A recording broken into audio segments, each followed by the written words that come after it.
Everybody, I'm in Antigua, Guatemala, and I'm making a video.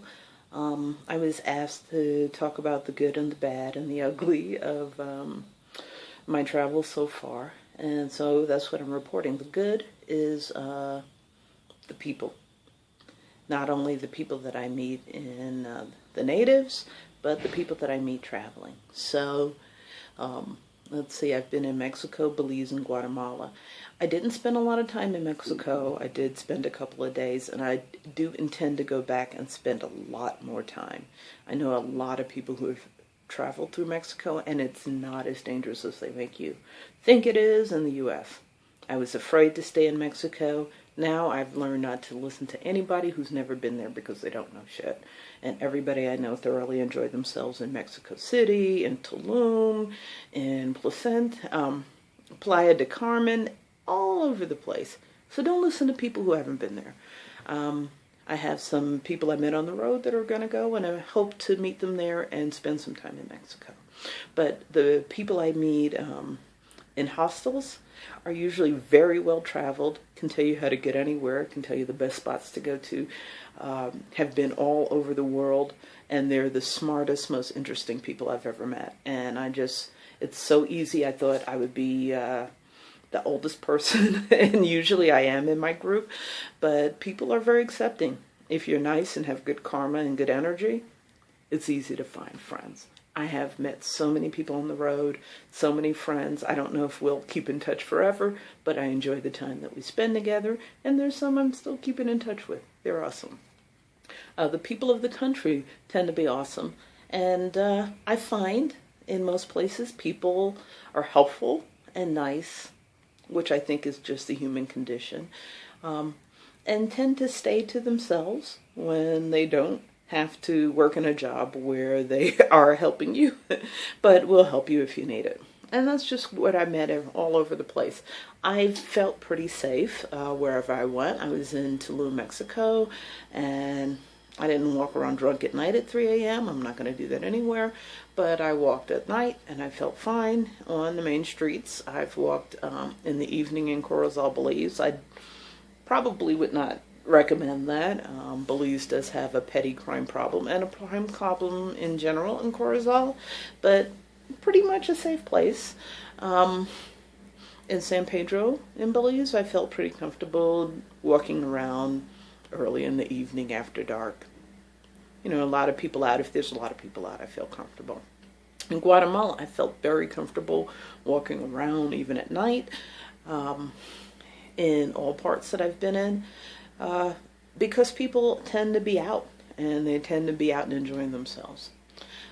That's the good. The people that I've met, I stayed at a homestay in San Pedro La Laguna, and I couldn't have asked for more beautiful people to stay with. They were just wonderful. I walked around, the whole place is filled with alleyways and these dirt paths, and people come through there at night and they're perfectly safe. Children are outside at night on the streets and nobody bothers them. So all this business that about Central America is so dangerous. New York City's dangerous, LA's dangerous, Atlanta is dangerous. The whole damn world is dangerous sometimes. But I felt pretty safe in Central America. The bad, gringo pricing. I got totally gouged when I first landed in Cancun to get to my hotel. I don't even want to talk about that, or else I will become pissed and won't be able to sleep. I got somewhat gouged when I was taken to the Belizean border by a cab driver, and we actually got into quite a heated argument with a person who spoke very little English and me with no Spanish at the moment. But we came to a good understanding. I just wasn't going to get completely gouged like that again. And as I've got more experience, I've learned not to get gouged as bad. I mean, you're just dealing with people who are very poor and perceive you to be rich.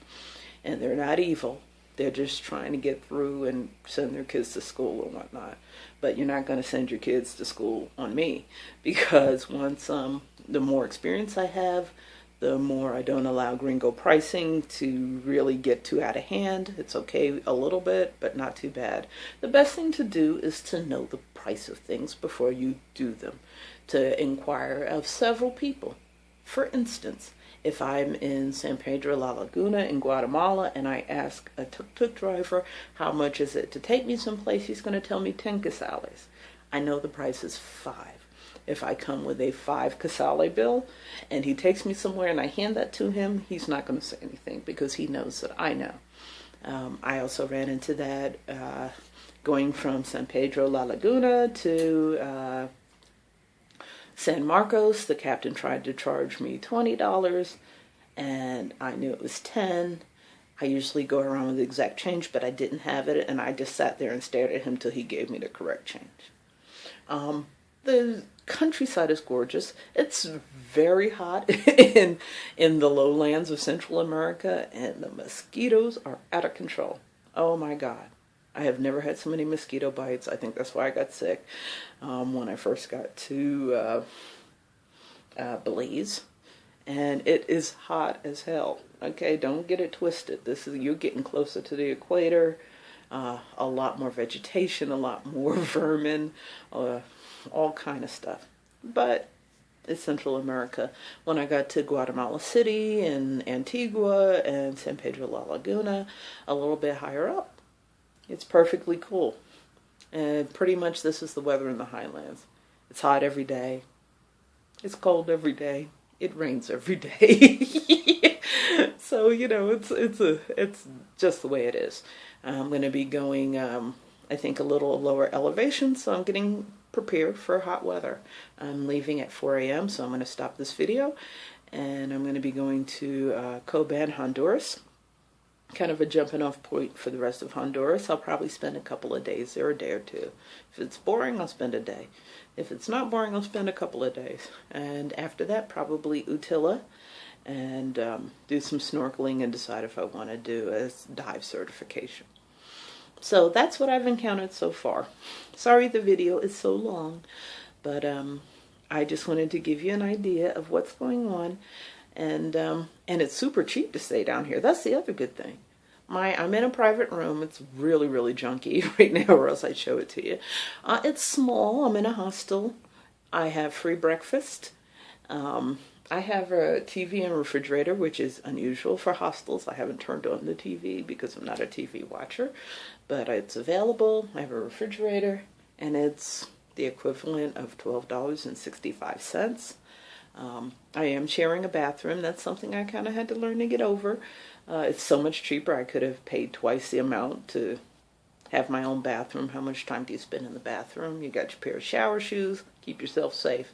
So it's very cheap to stay down here. In fact, the accommodations are probably less than most people spend on drinking.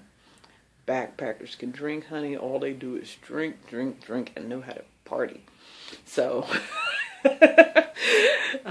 I've had to kind of pull back from eating out so much and partying. So that's it in a nutshell. So until next time, I wish you much love. Talk to you later. Bye.